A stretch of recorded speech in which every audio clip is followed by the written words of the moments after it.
Quando os ponteiros se encontram e que nós ouvimos as 12 badaladas.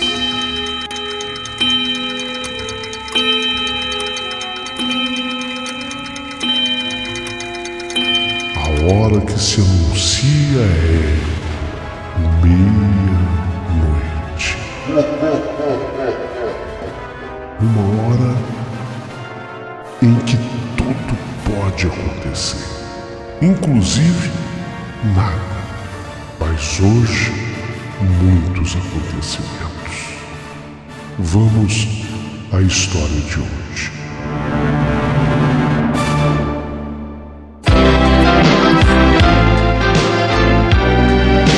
Rádio Emoção. Paulinho, boa pessoa. A verdade de cada um.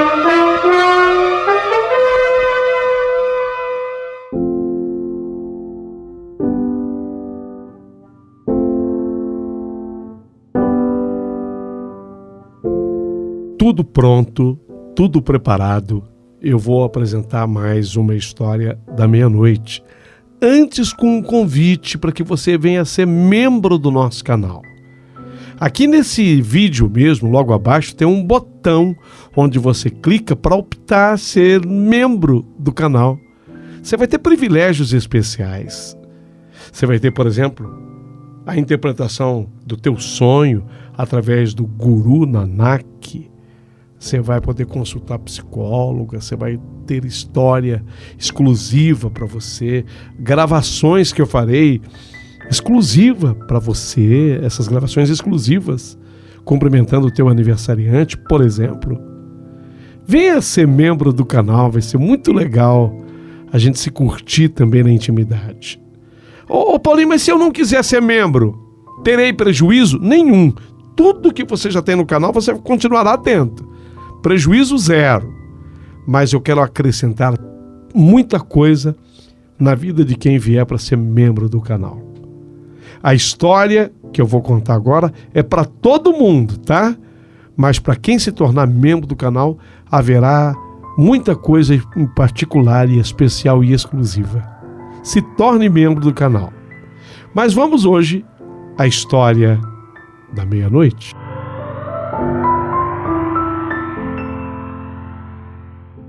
Meu querido amigo Paulinho Boa Pessoa, meu nome é Marli, casada com o João há 7 anos, um filhinho de 3 anos chamado Gustavo. Gustavo, uma graça de criança, inteligente, muito bonito, saudável. A nossa vida aqui em casa sempre foi uma vida de muita paz, de muita harmonia, respeito um pelo outro. Meu marido, além de ser um homem muito trabalhador, ele é um excelente pai, um ótimo marido, sempre me fez agrados, me levava para jantar. Tudo bem, nada chique, viu, Paulinho? Nada chique. Às vezes o jantar era uma pizza das muito gostosas, até um PF, não tem problema, mas que ele sempre me levava para me divertir um pouquinho, sempre cuidou de mim nesse sentido também.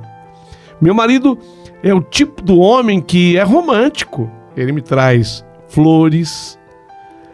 Não é aquele que espera assim, aniversário, Dia das Mães, Dia Internacional da Mulher.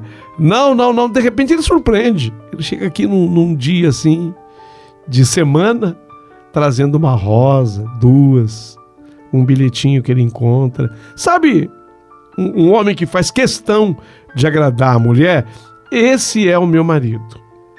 E foi num final do ano passado que, após mais um dia de trabalho, o João chegou em casa muito cansado.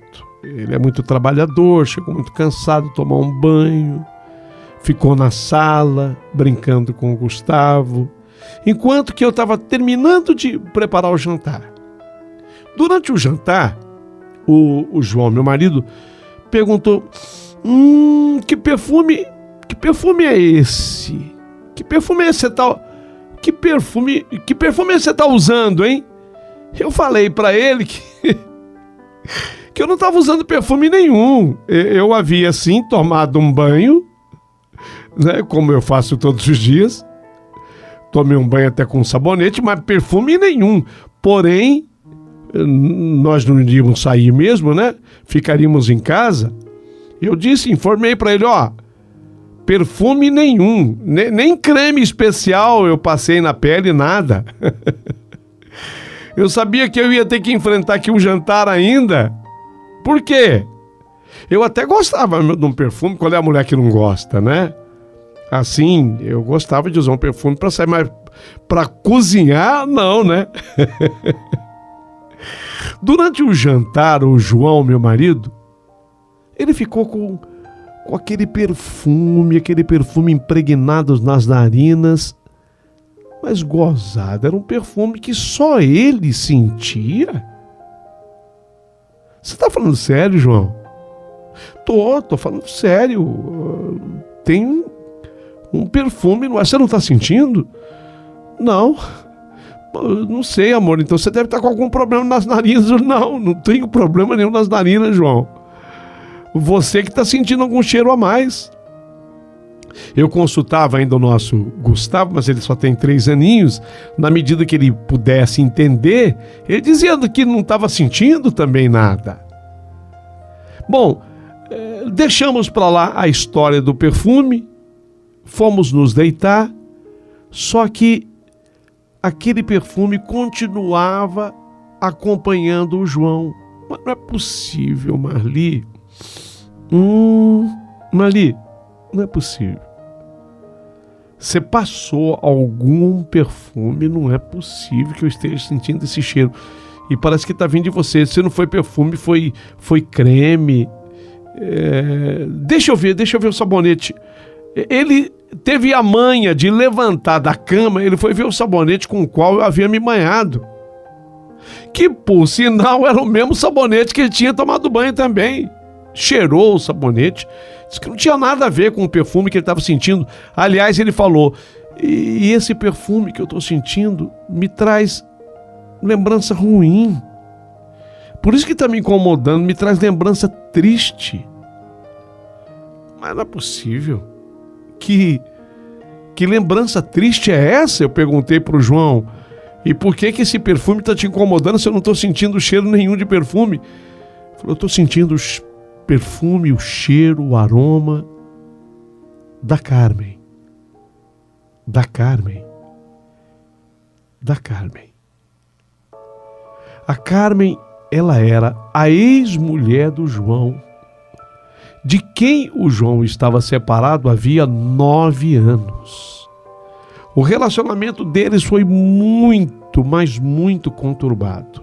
O relacionamento entre ele e essa Carmen foi um relacionamento terrível, de brigas.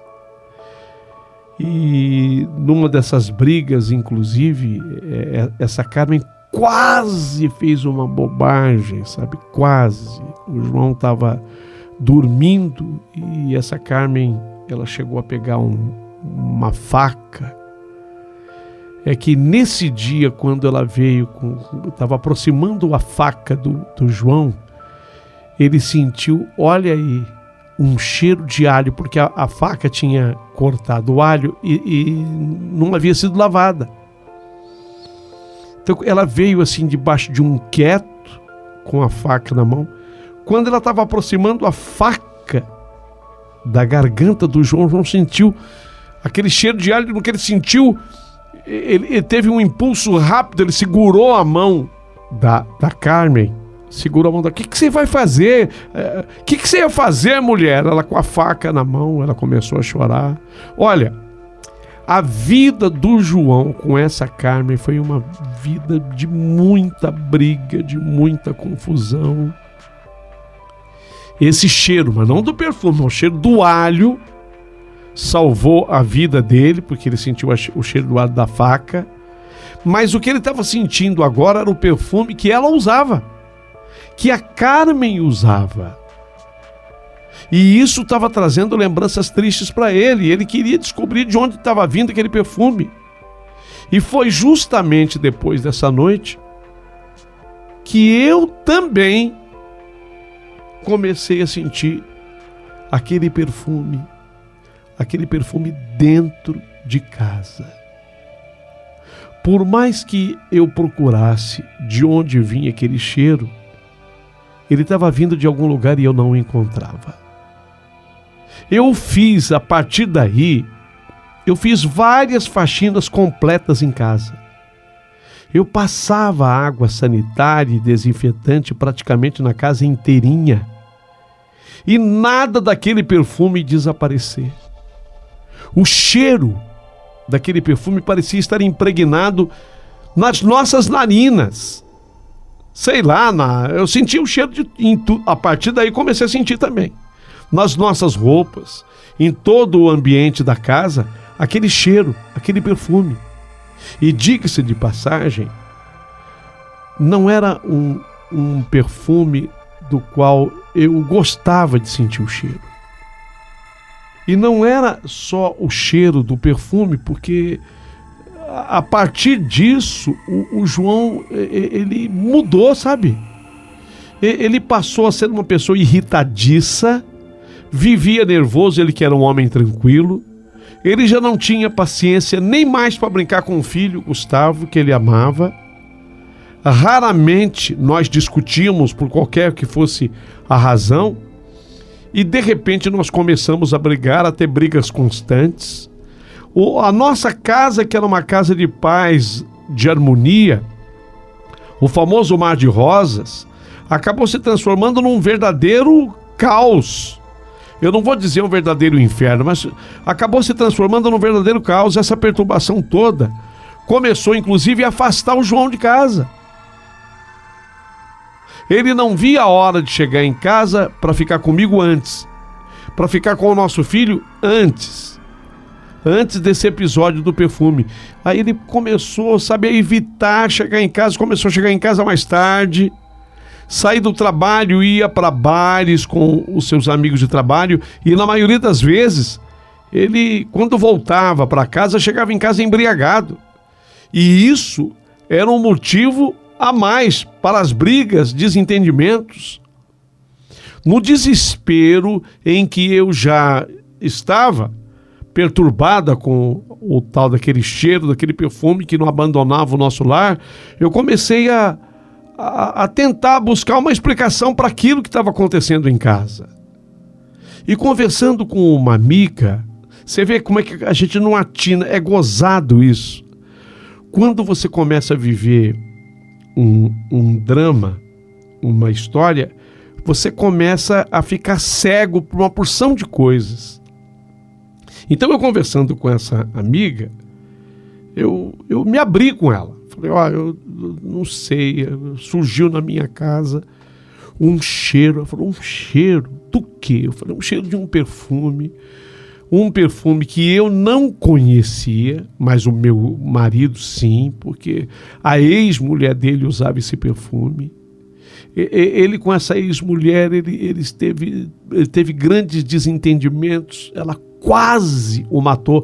Contei o episódio da faca com alho. Mas é cheiro de alho que você sente? Não, esquece. O cheiro de alho sentiu meu marido quando ele poderia ter sido morto por ela. O que eu sinto, e ele sente também, é o cheiro do perfume que ela usava. Aí eu cheguei a falar, inclusive, eu não vou declinar aqui o nome do perfume, porque eu deporia contra a marca, porque eu já disse que eu não gostava do perfume. Então eu prefiro me calar por uma questão de respeito. Mas eu falei para ela que perfume que era, e aí ela me fez uma pergunta simples. Simples. Uma pergunta para a qual eu não havia atinado ainda. E aonde está essa Carmen? Onde está a ex dele?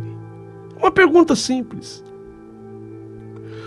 Olha, eu respondi para ela, tudo o que eu sei, porque o João me conta, é que desde que eles se separaram, ela voltou para a terra dela, que é lá no Paraná. É uma cidade lá do Paraná. Ela voltou para lá. Tá para lá. Ah, e você tem tido notícias dela? Não, eu sinceramente, eu contei para ela, falei, sinceramente, eu nem conheço essa mulher.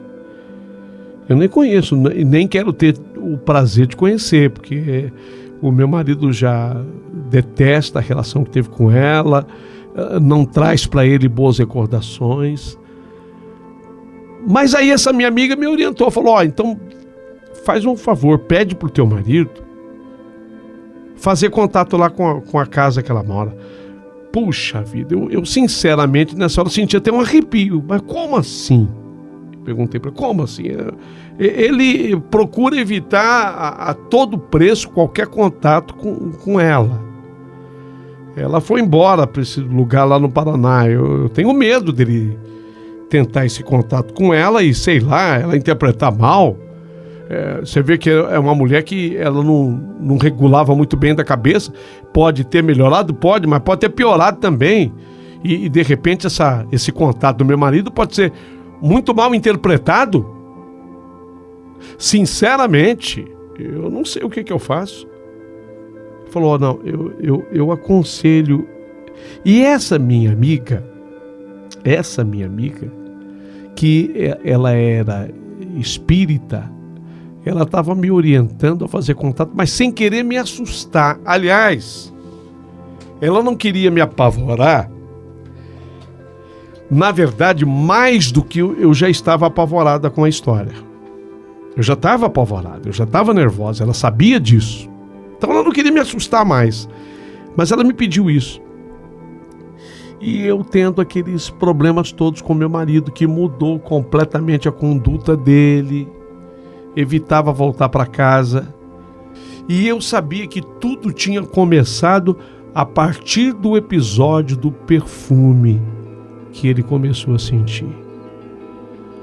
Então um dia eu esperei quando meu marido voltou, e ele tinha passado no bar, mas nesse dia não havia bebido, ou se havia bebido, bebeu muito pouco, dava para a gente conversar, pra você ter uma ideia de como nós estávamos.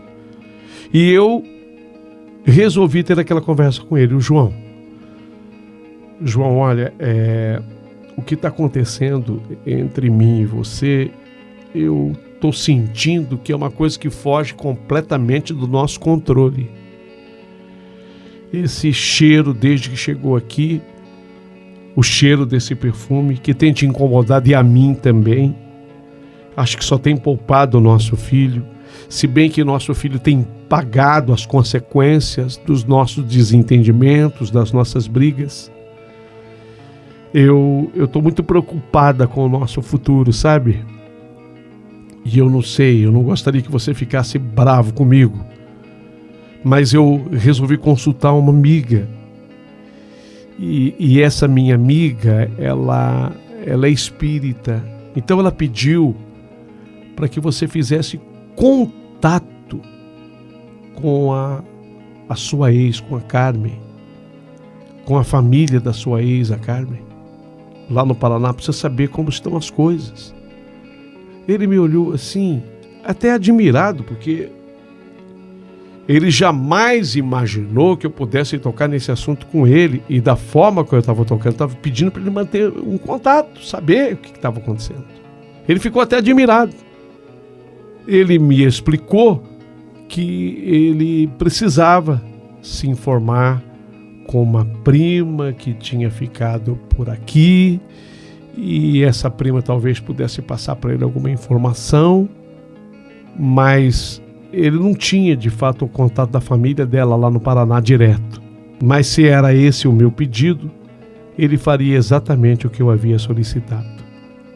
E o contato do João com a prima da ex dele não foi possível, porque quando ele procurou pela prima que ainda moraria onde nós morávamos, na mesma cidade, eis que ele foi informado pela vizinhança que ela tinha se mudado também, tinha ido embora também. Então, na verdade, ele não tinha mais qualquer contato com a família da ex. Você vê como é que é ruim sair de um relacionamento com tantas brigas. Aliás, brigas gravíssimas, onde houve, inclusive, tentativa de assassinato, conforme eu narrei para vocês. Houve uma tentativa dela matar o João, como eu contei para vocês. Então ele perdeu completamente o contato. E foi aí que naquele momento, sem alternativa de internet, sem essa coisa da gente poder buscar um contato, eu fiz a cabeça do meu marido para que nós fôssemos até essa cidade no Paraná para sabermos como estavam as coisas por lá. Porque essa minha amiga espírita, pediu que, de qualquer forma, nós tínhamos que saber como é que estava essa mulher.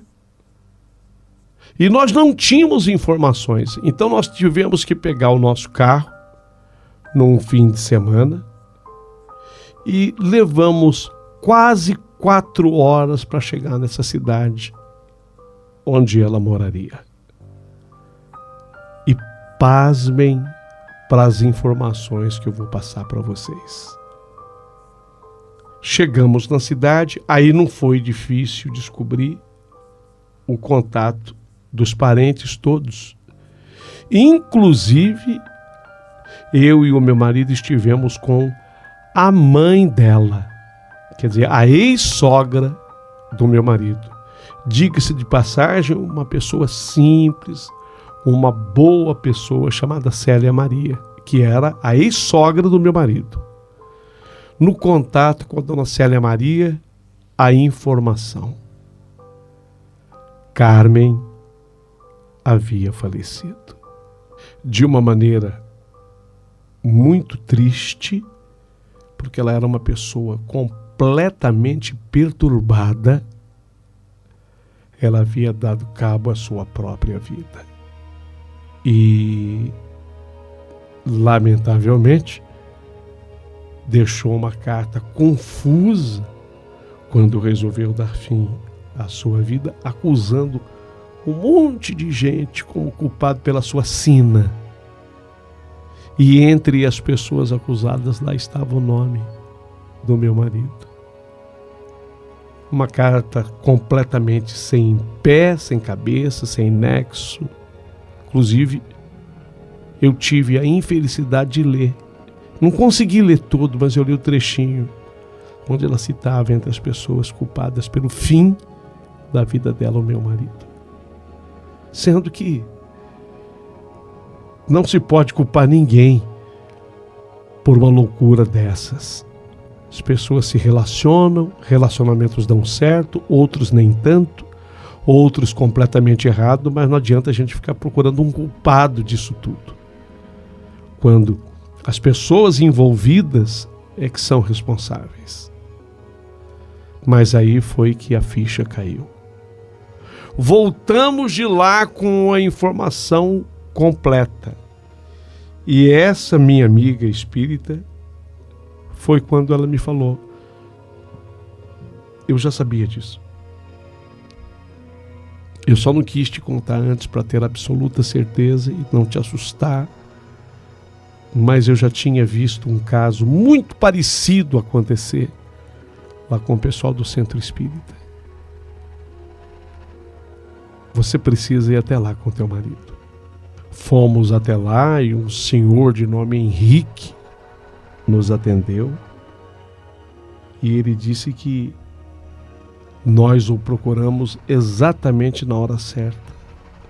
Era hora de espíritos de luz encaminharem o espírito da falecida Carmen.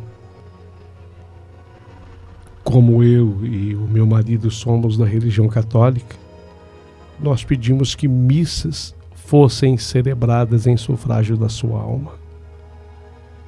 E a partir daí foi que aquele perfume desapareceu da nossa casa e voltamos a ter paz. Mas você vê que coisa. Alertou o senhor Henrique do Centro Espírita, mais a minha amiga, se nós não tivéssemos tomado essa providência, com certeza teríamos nos separado. Porque o objetivo daquele espírito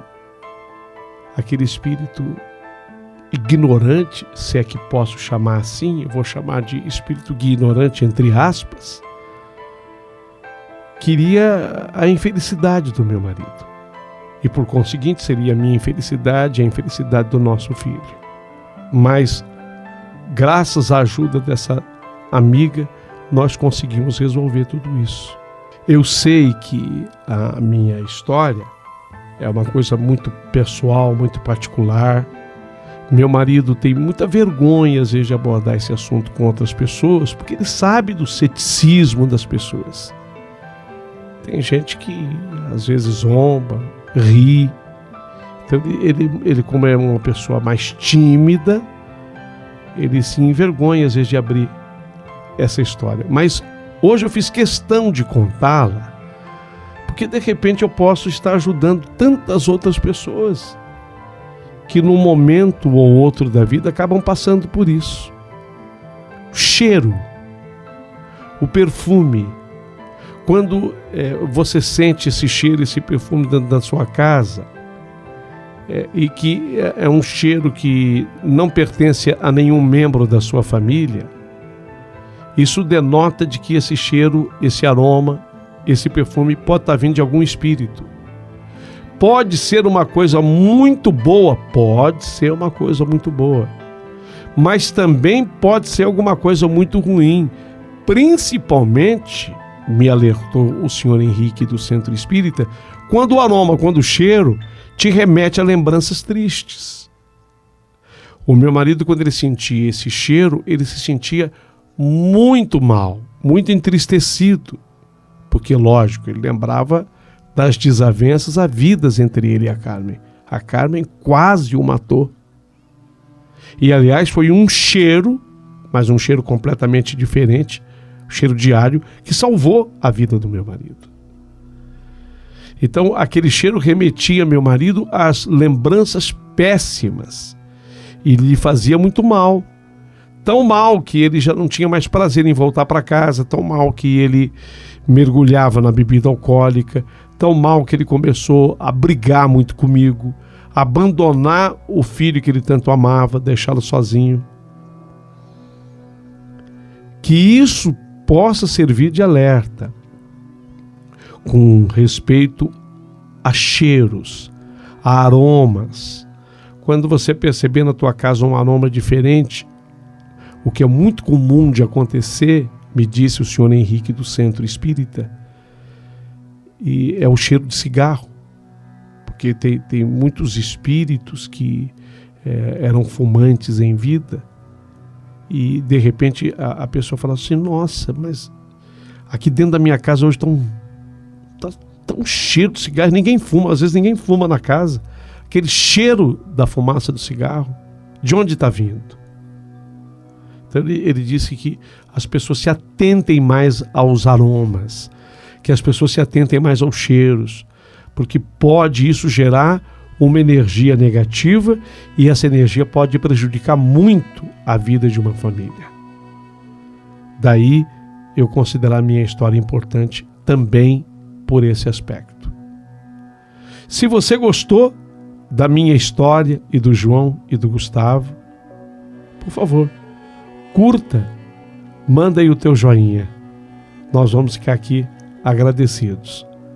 Uma vez que eu, o João e o Gustavo, lembrem-se que quando eu comecei a narrar essa história, eu narrava uma história daquele princípio nosso de casamento. Entre mim, João, o Gustavo, meu filho na época, tinha 3 anos. Hoje ele está com 29 anos, quase 30. Já faz muito tempo que tudo isso se deu. Essa é a história que eu tinha para contar.